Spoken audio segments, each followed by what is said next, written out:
My mother always liked to travel. When we lived over in Angwin, I had an uncle that lived up at Oroville, and he said, if you can get up here some way, I can get you all the peaches you want for nothing. Just pick them up out of the orchard. So we got this old truck, and we started out. We got over almost to Sacramento in a tire blew. Right there by Davis. Oh, what are we going to do now? He didn't carry a spare in those days. We couldn't afford one. So we pulled off in the field and we camped there for the night. And the next morning I got up and looked at it, and there was a cut about so long in the tire. Well, I didn't have anything to fix it with. So I got to looking around. I was carrying some tools at that time. The only thing I could possibly think of would be to plug that hole up, would be to take a crescent wrench and wrap it up in a jacket or shirt or something so it'll plug up that hole. And kind of seal it? Kind of seal it. And somehow we made it up to Woodland. I drove into the tire shop up there. He said, I've been in this tire business for a year, but I've never seen anything like this before. And then you got your load of peaches, right? We got our load of peaches. Another car story. My dad was into music quite a bit. We had a neighbor that was into music too, and they decided they wanted to go down here, Paderewski in San Francisco. But he just bought a new 1927, either a Chrysler or Dodge, I'm not sure which. Brand new with isinglass windows. What does that mean, isinglass? Well, it's flexible. Oh, okay. It's sewed into kind of a leather-like and painted over. And fancy. Yeah, you'd open the door and where the wind would blow, it'd go like this, you know. So anyway, we drove down to San Francisco and we had to go on the ferry, Golden Gate. And I remember coming home at night. We got on the ferry and I actually had headlights, you know. I remember that. And when you say headlights, you mean the car or the? In the car, yeah. And so your cars didn't usually have headlights? Never had lights, period. Oh, cool. And the running boards, they were maybe 5 feet long. They had luggage carriers, little flexible.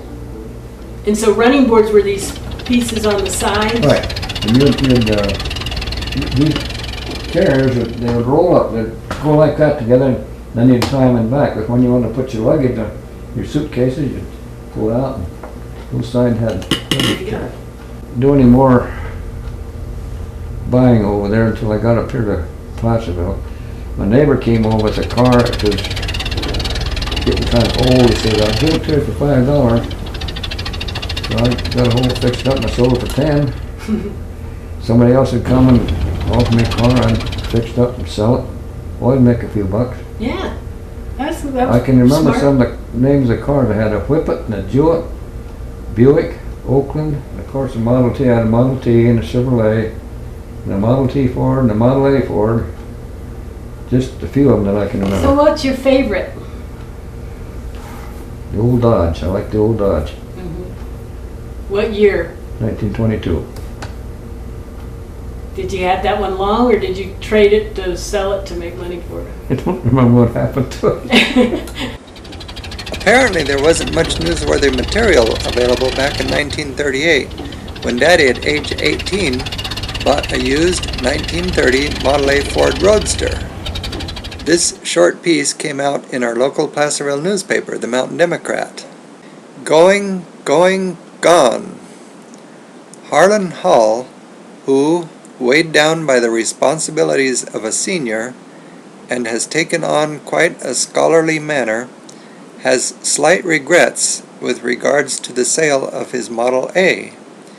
He's disposing of the last vestige of his former self, and his regrets are increasing to no end as day by day he has watched it disintegrate piece by piece at the hands of its new owner, and that was Celian Adams. All figures it's only a matter of time until he removes the motor and makes a coaster out of it. It sounds like Daddy had a reputation of tearing apart some of his vehicles, but somehow this one has survived because 74 years later, in 2012, this Model A still runs, and at age 92, Daddy still drives it around, and he enjoys taking people for rides in it.